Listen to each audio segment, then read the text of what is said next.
Jesus está dizendo a alguém aqui: não desista da obra, não desista de Jesus, não desista do ministério por causa das batalhas. Ah, pastor, é muita angústia, é muita deslealdade, é muita traição. Fica com Jesus. É melhor ser Jesus traído do que ser Judas que trai. Fica com Jesus. A tristeza daqui é melhor do que a alegria de lá. Eu repito, a tristeza daqui é melhor do que a alegria de lá. A alegria lá do mundo é passageira, e quando a trombeta tocar vai se transformar em tristeza eterna. A tristeza daqui é passageira, mas depois do encontro no tribunal de Cristo, recebermos o galardão, toda a tristeza será transformada em alegria e estaremos para sempre com o Senhor. Alguém tem um aleluia alegre para dar? A minha esquerda tem pentecostal, a minha direita tem pentecostais que servem ao Senhor com alegria. Queridos, recebam a paz do Senhor e o abraço da minha esposa, missionária Luana. Eu estou feliz por estar cultuando a Deus com vocês na comemoração de 70 anos das Assembleias de Deus, aqui neste local onde Jesus tem levantado uma igreja missionária. Em novembro, o pentecostalismo no Brasil completa 114 anos. E aqui vocês já completam 70.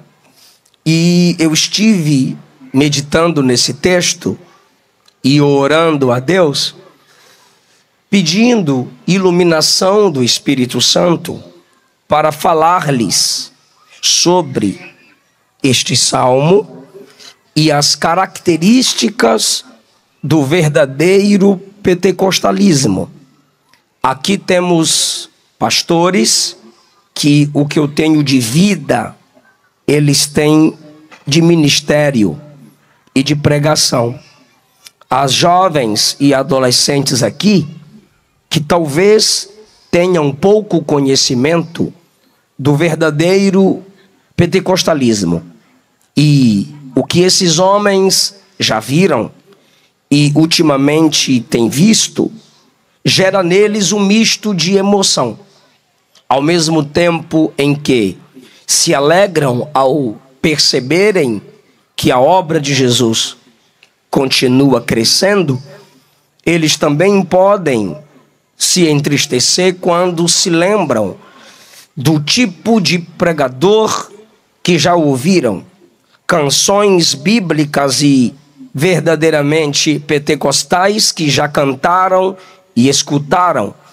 E quando fazem uma comparação com o tempo em que vivemos, assim como aconteceu em Ageu, capítulo de número 2, e Esdras, capítulo 4, quando os mais antigos viam os fundamentos da construção do novo templo, choravam se lembrando do que já tinham visto no passado.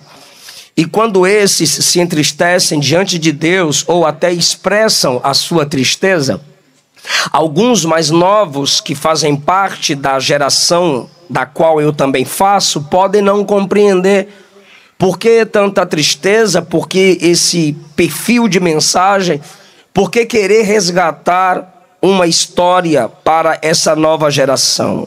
É porque eles conhecem o verdadeiro pentecostalismo.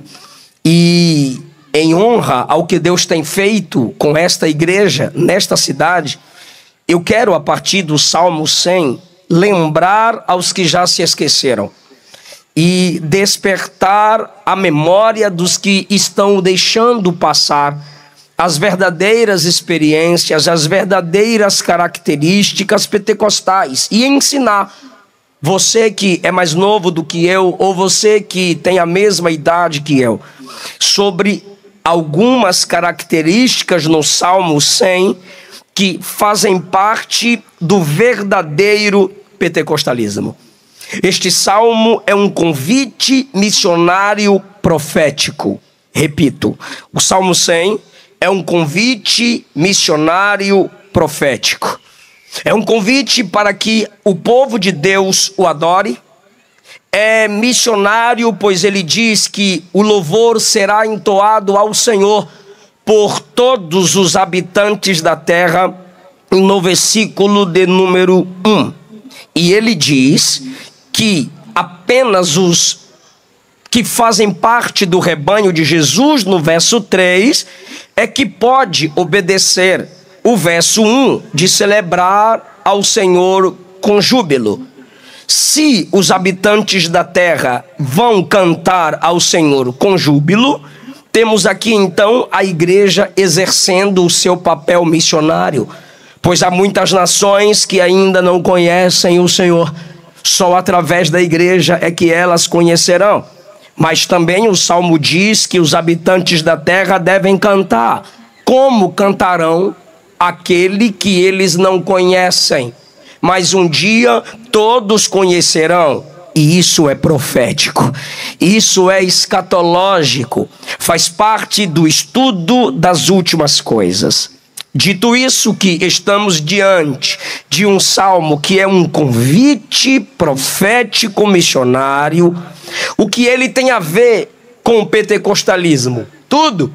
Até porque nós somos uma continuação da igreja primitiva. No Salmo 4, Atos 4, quando Pedro procura a igreja após prisão, a igreja, juntamente com o apóstolo Pedro, canta o Salmo 2. A Bíblia diz em 1 Coríntios 14, que quem se reúne deve ter doutrina, revelação, salmo. Efésios capítulo 5, Paulo instrui a igreja que se reúne para cultuar a cantar a Deus com salmos.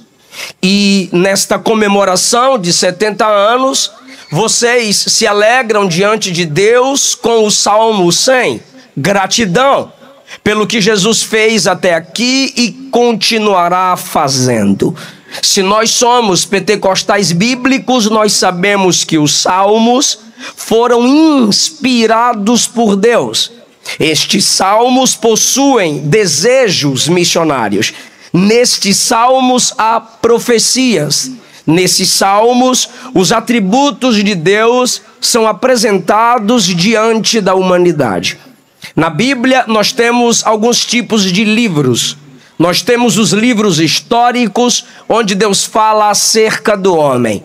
Nós temos os livros proféticos, onde Deus fala com o homem. E temos o livro dos Salmos, onde os homens falam com Deus e sobre Deus.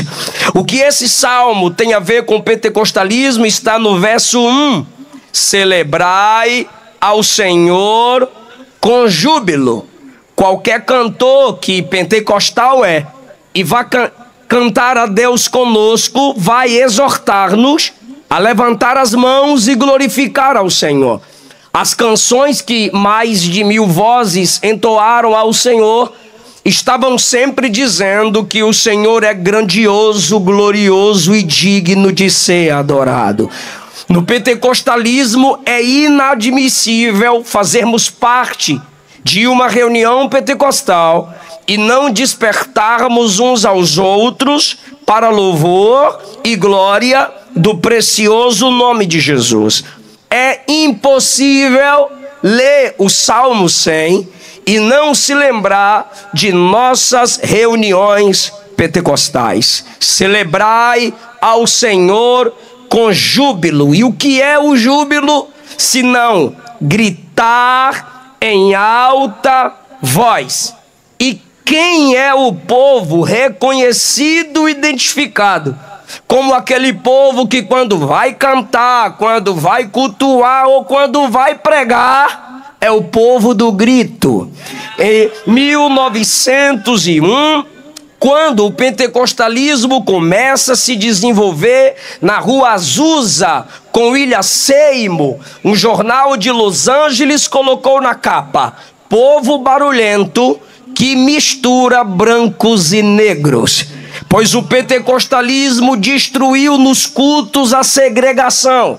Os outros cultos diziam: negro aqui não entra, só branco.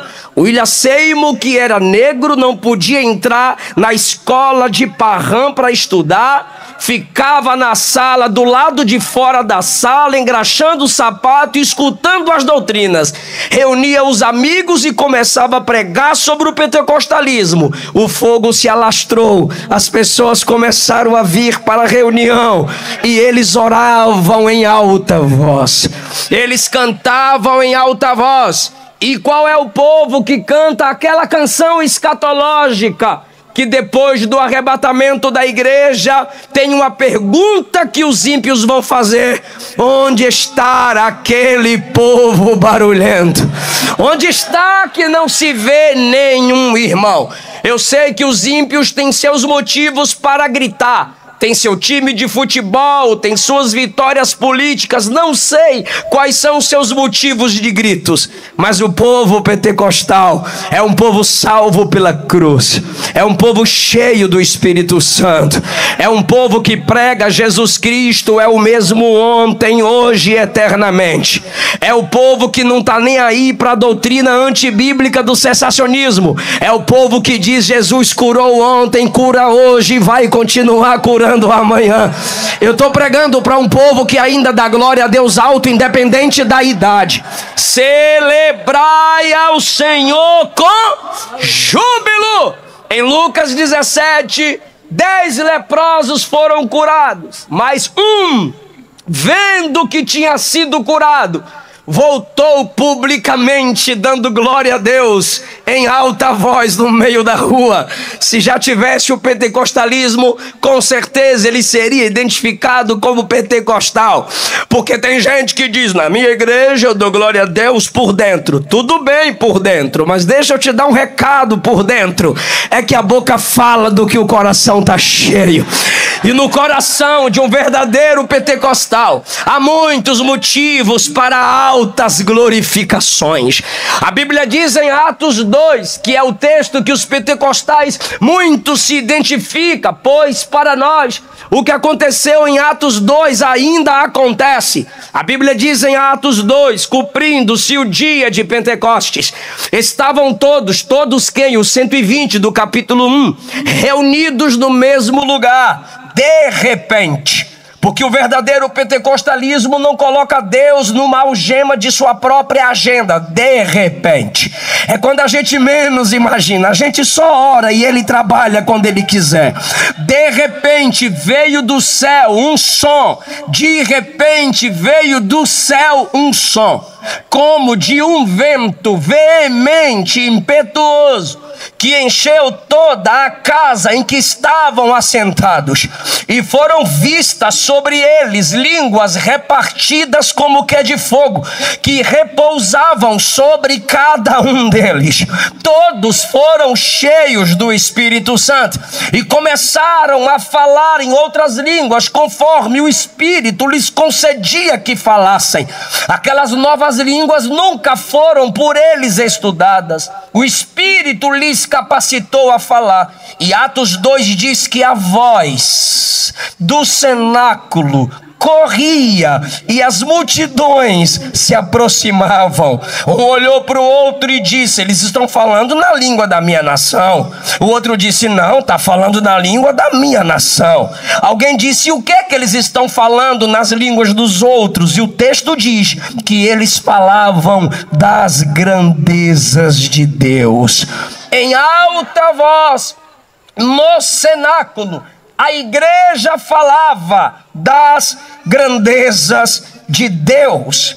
Lucas 2,14, no nascimento de Jesus, na encarnação do Verbo, os anjos cantaram: glória a Deus nas alturas, paz na terra, boa vontade para com os homens.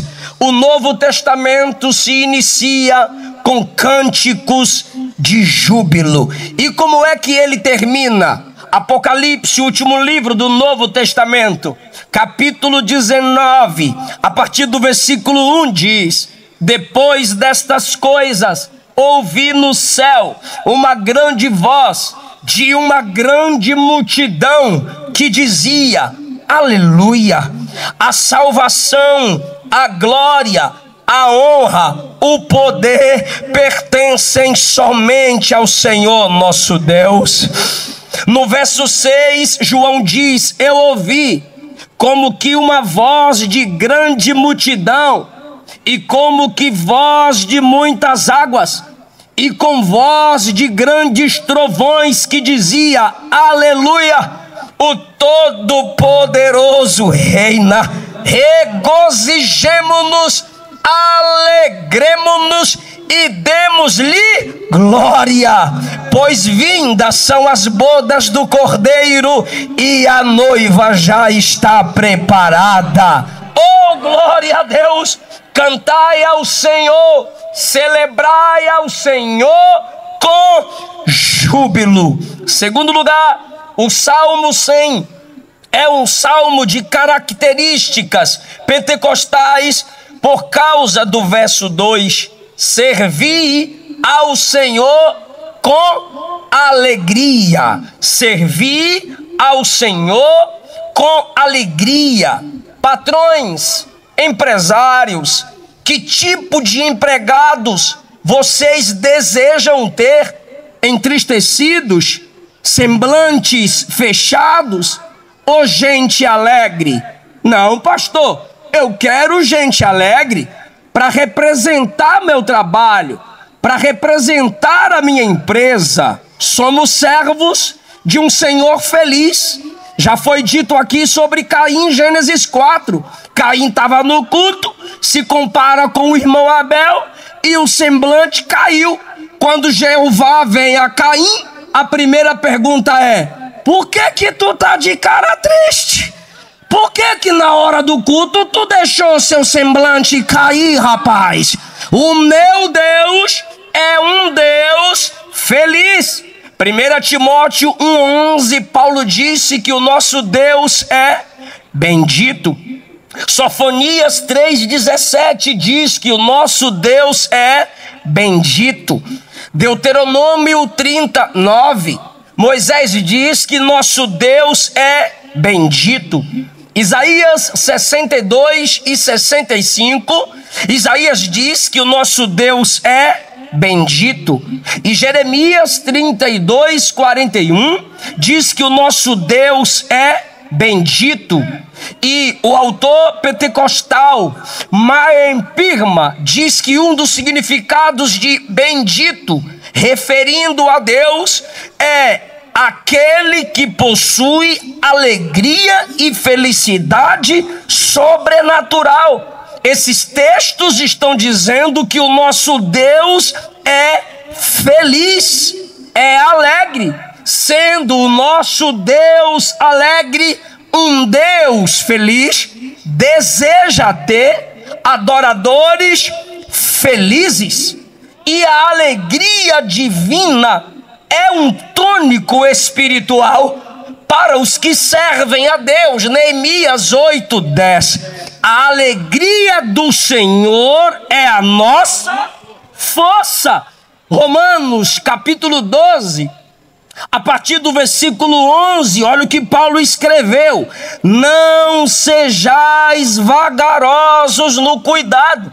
Se tu é pentecostal mesmo, se tu é crente de verdade, para com esse negócio, deixa para depois. Para com esse tipo de reclamação. Para que tudo isso? É porque não é para tu. Não sejais vagarosos no cuidado. Sede fervorosos no espírito, servindo ao Senhor. Alegrai-vos na esperança. Sede pacientes na tribulação, perseverai na oração.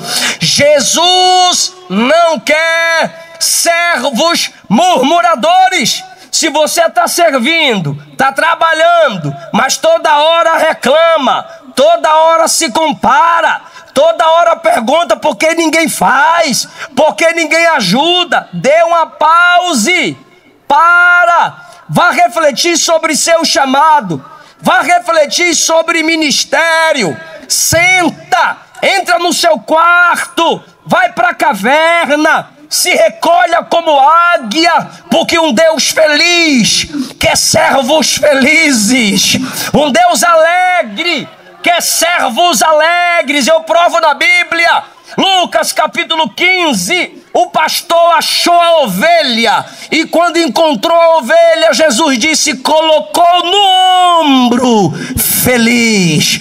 A mulher perdeu a dracma. Quando achou a dracma, chamou as amigas e disse: alegrai-vos comigo. E o pai do filho que vazou deixou voltar. E quando o filho voltou, à distância o pai o viu, correu até ele, o abraçou, o beijou e disse: matai o novilho cevado. Para quê, patrão? Para que nos alegremos e nos regozijemos, porque este meu filho estava perdido e foi achado.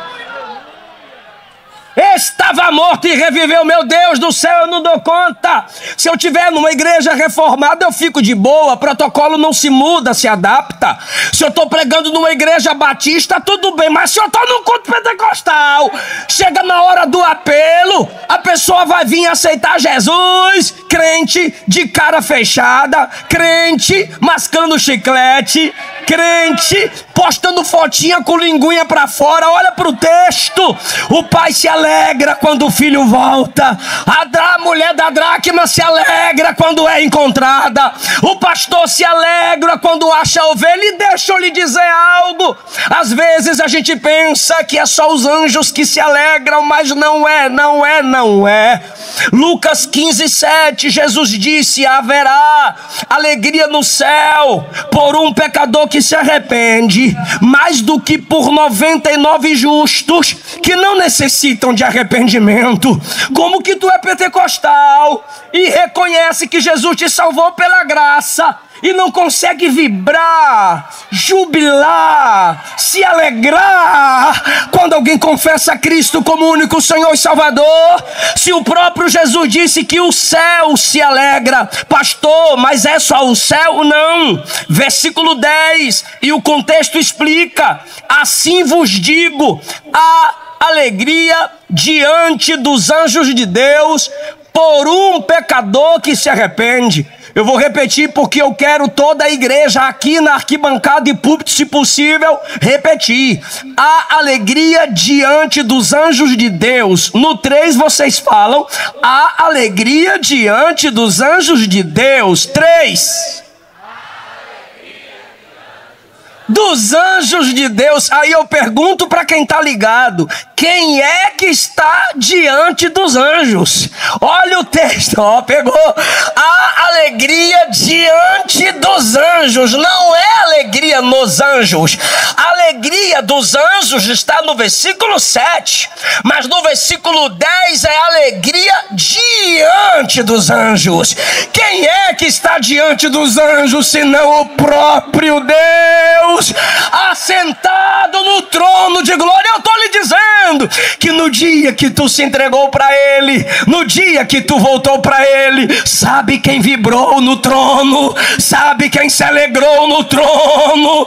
Foi aquele que amou o mundo de tal maneira que deu seu Filho unigênito, para que todo aquele que nele crê não pereça, mas tenha a vida eterna. Se alegre, porque seu Deus é feliz. E Jesus está dizendo a alguém aqui: não desista da obra, não desista de Jesus, não desista do ministério por causa das batalhas. Ah, pastor, é muita angústia, é muita deslealdade, é muita traição. Fica com Jesus. É melhor ser Jesus traído do que ser Judas que trai. Fica com Jesus. A tristeza daqui é melhor do que a alegria de lá.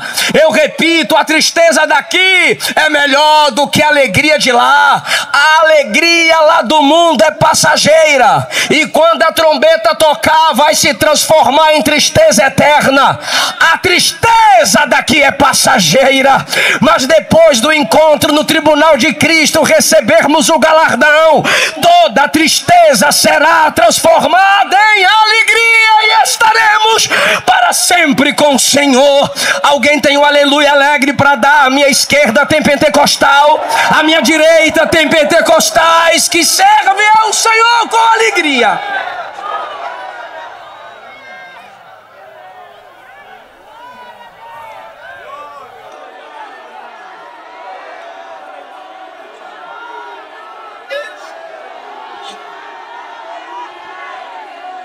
Ah, pastor, eu entrei na faculdade, agora eu me descobri, fiquei triste porque eu perdi a fé. Mentira, você nunca teve.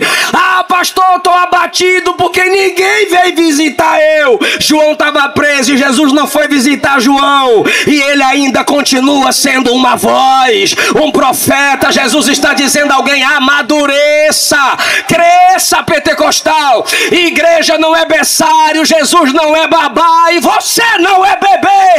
Amadureça na fé, sirva o Senhor com alegria.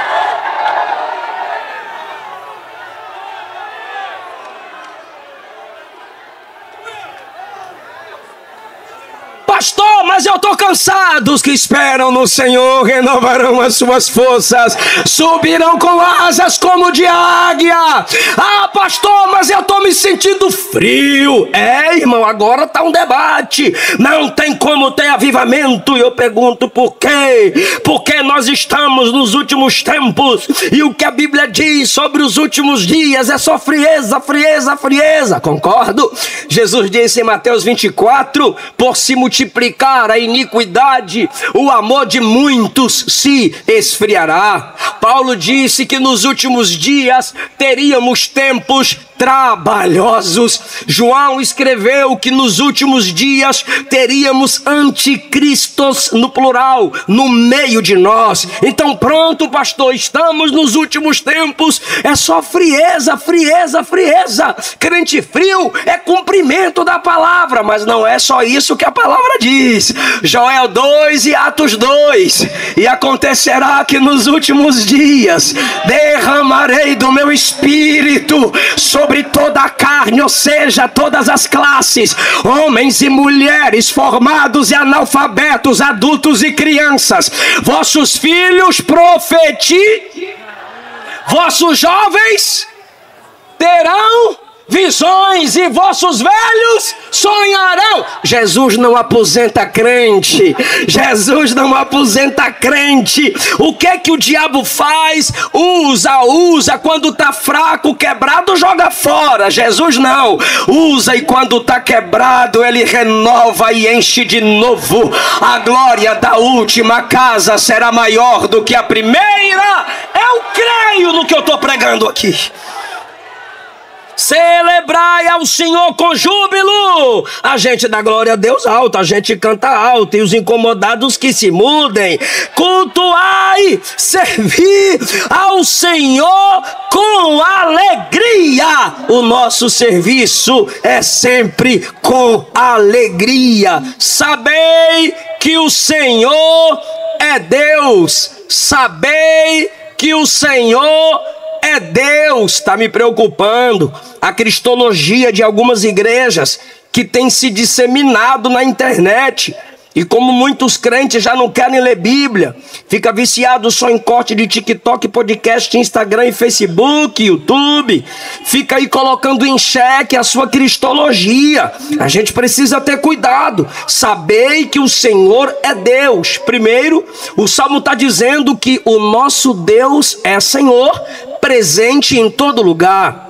Segundo lugar, o nosso Senhor é Deus, digno de adoração. Mas na nova aliança, o mesmo termo usado para o Pai na antiga aliança é também aplicada no Filho unigênito, que é Cristo, Senhor e Deus.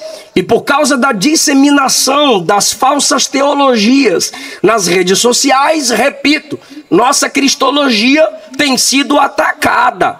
E a gente precisa resgatar essa verdadeira cristologia, onde biblicamente se reconhece que o nosso Senhor Jesus é Deus. Adorai aquele que é Senhor e Deus. Eu digo isso porque quando você abre a Bíblia em Gênesis capítulo 1, criou Deus, o Deus acima de tudo e todos, chamado de Deus.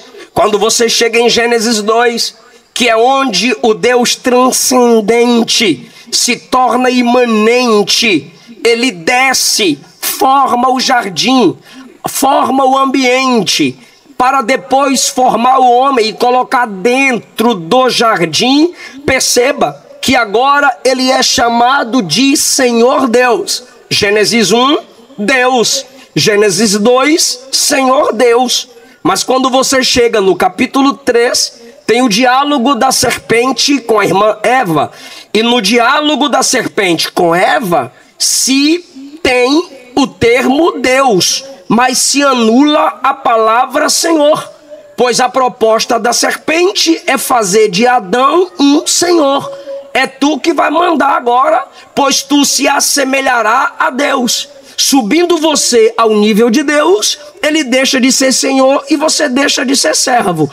Então ele continua sendo Deus, mas é você quem manda e faz o que quer. E agora tu és Deus. Agora, meu irmão, se anula o senhorio no diálogo da serpente com Eva. Só em Cristo que isso é resgatado. Como? Olha como é a graça. Se num jardim, ambiente perfeito, a serpente na conversa com Eva, e Eva responde também, não usando o termo Senhor Deus de Gênesis 2, ela se submete ao plano da serpente de anular o senhorio divino e deixar apenas o termo Deus. Mas veja como a graça em Cristo trabalha. Quem resgata esse título para o nosso Senhor? Alguém que quando Jesus apareceu pós-ressurreição, na primeira vez, ele não estava. Os discípulos o encontraram e disseram: o Senhor apareceu para nós, nós o vimos. E ele disse: eu só creio se eu vir. Enquanto eu não enxergá-lo, eu não crerei. Se eu tocá-lo, crerei. Se não tocá-lo, não crerei. E aí tem um culto 7 dias depois. Jesus aparece no culto. Atrás de quem? É só lembrar. Jesus chega lá. A primeira coisa que Jesus diz é: Pai seja convosco. Ele aparece do nada, numa casa trancada, dizendo: Pai seja convosco. Ele precisava dizer aquilo, todo mundo assustou. Mas a segunda coisa que ele diz é em direção ao Tom. O Tomé olhou para Tomé e disse: toca aqui, pega aqui. Você só vai crer se ver, se tocar, pode tocar. Tomé caiu de joelho e disse: Senhor meu e Deus meu. Aquilo que foi anulado lá no jardim é resgatado com as feridas de Cristo por alguém que já estava deixando de crer. E o que Jesus disse ao irmão Tom? Só porque viu, você está crendo? Bem-aventurado os que não viram, mas creram. Aleluia. E tu sabe o que é bem-aventurado? Mais que feliz. Sabei que o Senhor é Deus. Que coisa maravilhosa. O Salmo não apenas mostra as características do verdadeiro pentecostalismo, mas também corrige. Porque tem pentecostal que não gosta de ler a Bíblia. Tem pentecostal que se reúne no culto e diz: fala, profeta, deixa Deus te usar, vaso. Qual é a revelação de hoje? Já recebi ligação para pregar e o cabra disse que lá não precisava pregar tanta Bíblia. Era só fazer movimento que o fogo pegava. Aquele negócio de pegar na mão, pega na bochecha, pisa no pé do irmão e fala para um e fala para outro. Porque aqui, pastor, é fogo puro.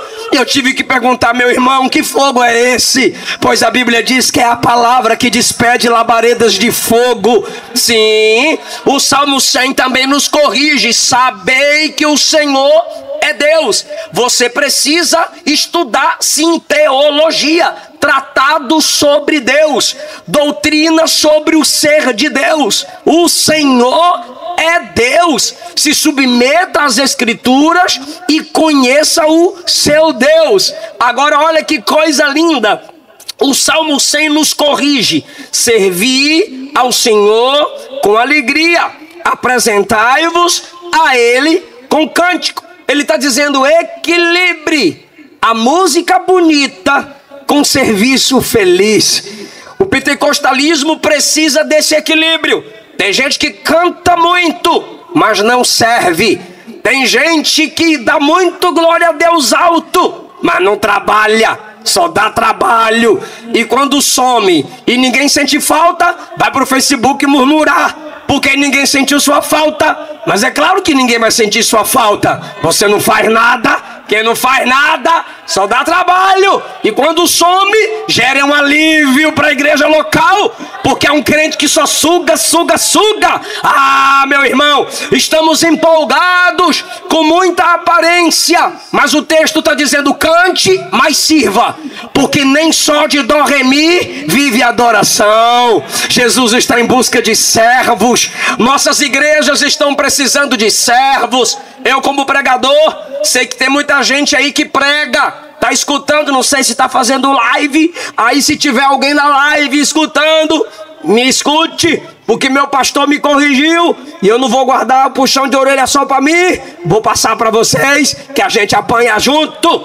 Há uns 10 anos atrás eu tinha prazer de postar 30 dias de agenda. Aí o pastor disse: tu não congrega não, rapaz. Eu disse: congrego. Ele disse: então posta o dia que tu vai estar na igreja. Eu disse: pastor, não vou estar não, vou estar o mês todo fora. Ele disse: eu vou orar para Jesus cancelar suas agendas tudo. Então cancele os compromissos que você tem nos dias que você deve estar na igreja, que você é co-pastor. Falei: tá bom. E ali fui gerando esses cancelamentos. E nós, pregadores, precisamos vigiar. Como é que tu posta 30 dias de agenda? Nenhum dia serve na sua igreja.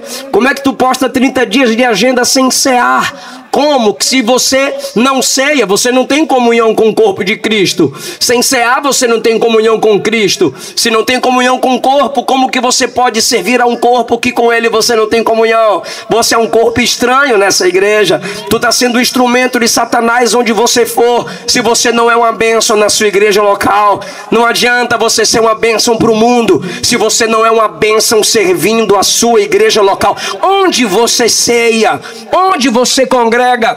Tem itinerante virando Satanás. Eles chegam para pregar e o pastor pergunta: e aí, de onde você congrega? Sei não, eu vim de rodear a terra e passear por ela. Onde me receber, eu congrego. Não tem um ponto geográfico, não tem um líder que tenha autoridade sobre ele. Servir e cantar, servir e cantar. A sua igreja, independente de sua formação, conta contigo, precisa de ti. Eu tô achando bonitinho esses crentes de Instagram. Ó Senhor, tem misericórdia do Nepal. Ó Senhor, tem misericórdia da Ucrânia. Ó Senhor, tem misericórdia dos Estados Unidos. Que bonitinho. Mas você tem a mesma preocupação com sua igreja local? O seu pastor está dormindo?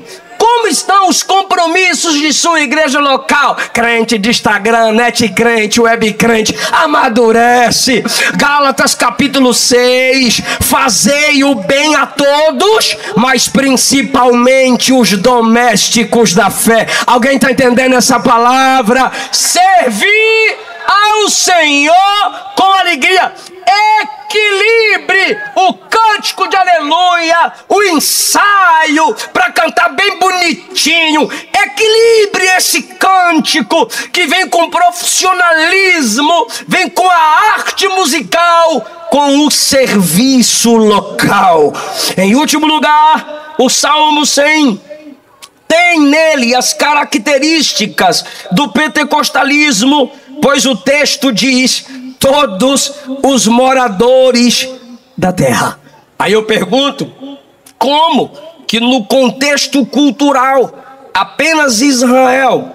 Sim, Deus sempre se manifestava dando lampejos da sua presença em alguns ambientes fora de Israel, mas o natural era Israel, seu centro cultico. As nações vinham de longe. Salomão, na inauguração do templo, segundo Crônicas 7, ele diz: ó Deus, escuta a oração do estrangeiro que se fizer nessa casa. Levítico 18 e 19 estabelece as ordens de como Israel deveria tratar com humanidade os estrangeiros. Lembra do Salmo 126? as nações cantando. Grandes coisas fez o Senhor por eles, porque as nações de longe prestavam atenção no que acontecia em Israel. Lembra do Salmo 122? Alegrei-me quando me disseram: vamos à casa do Senhor.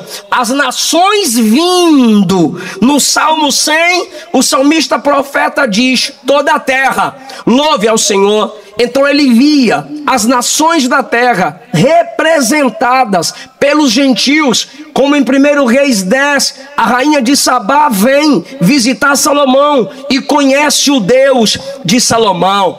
Através de representantes de nações vindo a Jerusalém, eles tinham uma noção do verdadeiro Deus. Mas isso é profético e escatológico, assim como o Salmo 150, que a gente tanto canta, diz no verso 1, louvai a Deus no seu santuário. Ele está falando sobre Jerusalém. Louvai-o no firmamento, obra do seu poder. Ele está dizendo: quem está nas alturas, os seres e as aves, cantem. Louvai pelos seus atos poderosos e pela excelência do seu poder. No verso 3, ele nos manda cantar com instrumentos, com trombetas, saltérios e harpas. No verso 4, cultural, louvai-o com danças. Tem uns machos cantando, dançando com as danças aí, que é coisa de mulher. Vigia, varão. Isso aqui é cultural.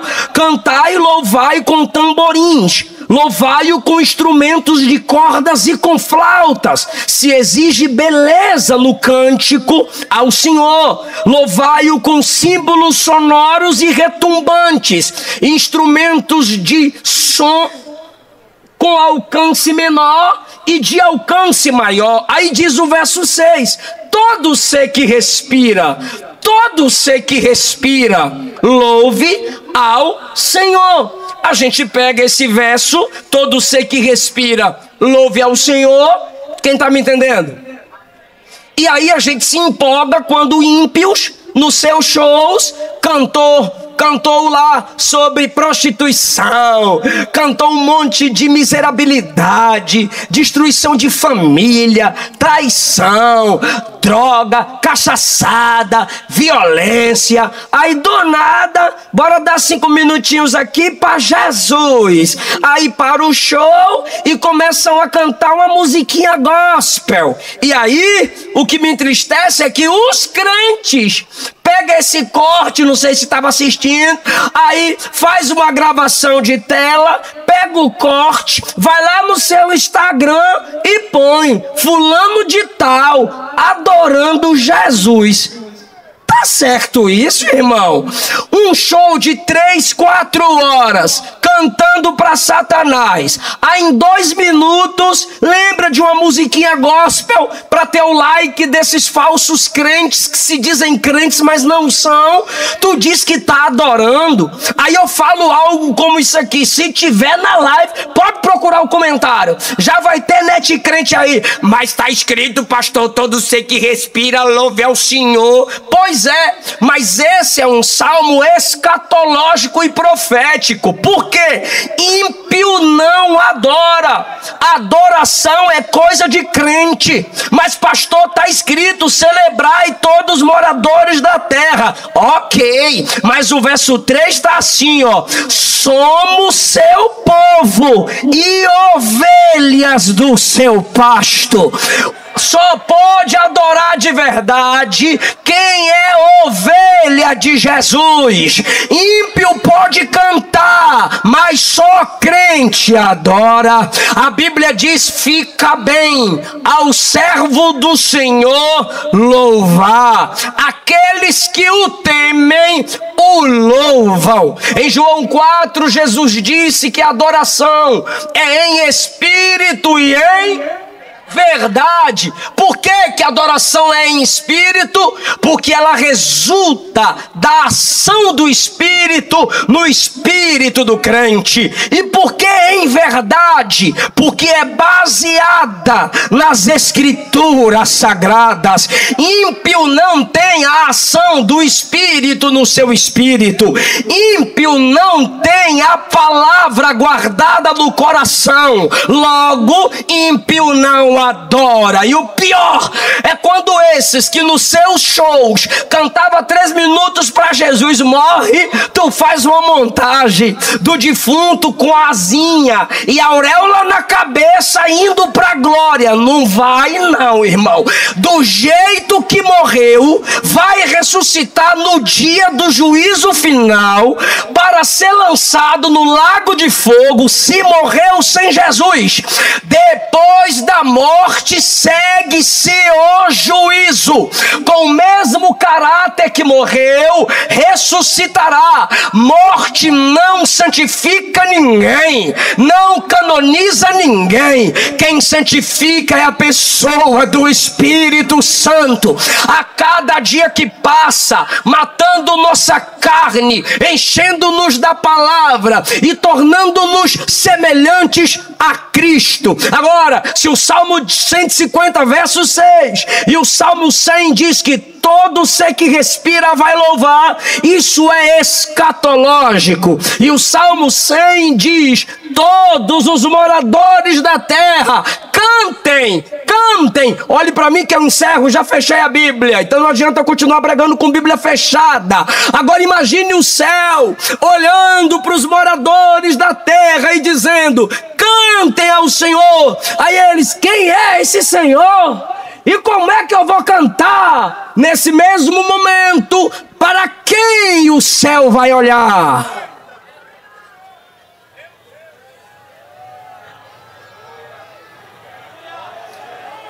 Como crerão naquele de que nada ouviram? Como ouvirão se não há quem pregue? Como pregarão se não forem enviados? E como ser enviado se tu não tem vontade de evangelizar?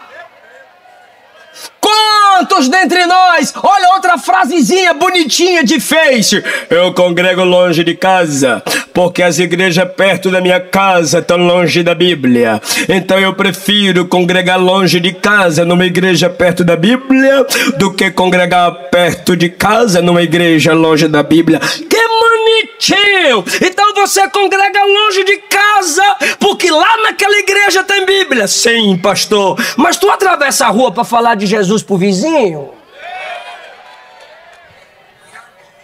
Como que os moradores da terra vão cantar se os metros quadrados que evangelizamos é no local da nossa congregação? Temos a facilidade das redes sociais, e quando eu chego nas redes sociais de adolescentes e jovens que se dizem pentecostais, o que é que tem lá?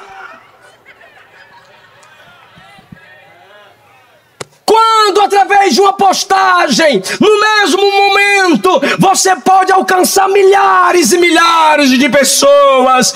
Tem gente evangelizando e você criticando. Tem gente pregando com simplicidade e o teólogo de net ou teólogo de gabinete só fica analisando e criticando. Eu me lembro de Moody, que ganhou 1 milhão de almas, e Moody passava na rua. Alguém disse: Moody, eu não gosto do jeito que você prega. E Moody disse: e você prega? A pessoa disse: é claro que não. Aí Moody disse: eu prefiro meu jeito de fazer do que seu jeito de não fazer. Ah, irmão, pentecostalismo é assim. A gente não vira teólogo formado, reverendo, pastor presidente para começar a pregar. No pentecostalismo clássico, quem aceitou Jesus no domingo, na segunda já está dizendo: Jesus salva, Jesus cura, Jesus batiza com o Espírito Santo e breve voltará.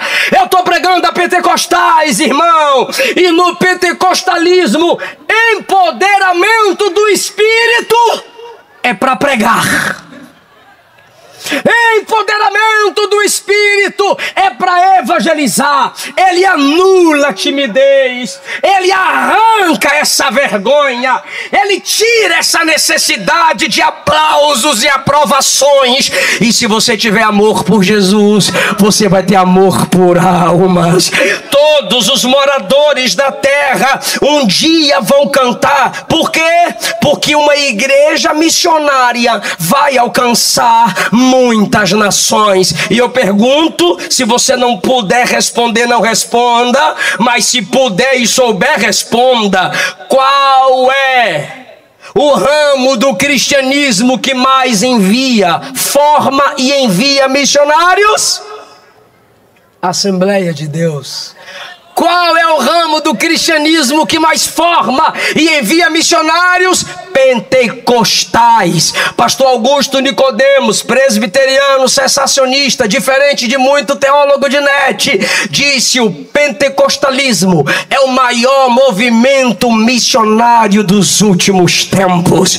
E nós precisamos resgatar a nossa identidade. Mas os moradores da terra vão cultuar, pois a Bíblia promete que eles vão cultuar. Isso está no desejo de Deus, expresso em Filipenses 2, a partir do 8, quando Paulo disse: achado na forma de homem, humilhou-se, sendo obediente até a morte, e morte de cruz. Mas Deus o exaltou soberanamente e lhe deu o nome que é sobre todo nome, para que diante do nome de Jesus se dobre todo o joelho dos que estão no céu, na terra e debaixo da terra, e toda língua confesse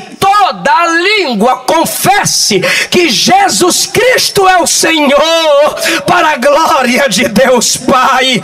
Esse desejo está na visão de João, Apocalipse 5, a partir do versículo 13. Só quem é pentecostal vai se alegrar com esse texto. João disse: ouvi toda criatura que está no céu, na terra e debaixo da terra. Também vi toda criatura no mar, todas as coisas no mar, dizendo ao que está assentado sobre o trono e ao Cordeiro seja dada ações de graças, honra e glória para todos sempre. Um dia toda a terra vai cantar para um só Senhor. Alguém crê nessa palavra que eu estou pregando?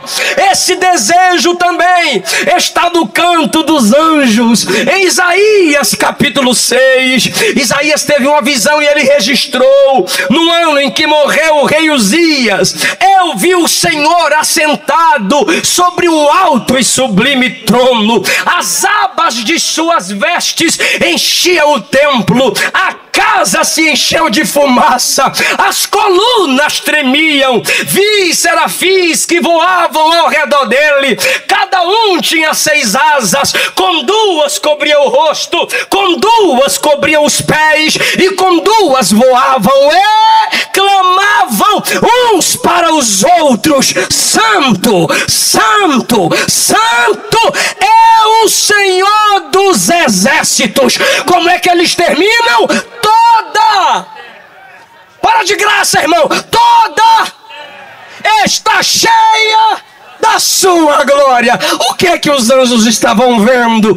Eles estavam vendo a vinda de Cristo em glória, seu reino estabelecido, e todas as nações reconhecendo que só há um Deus.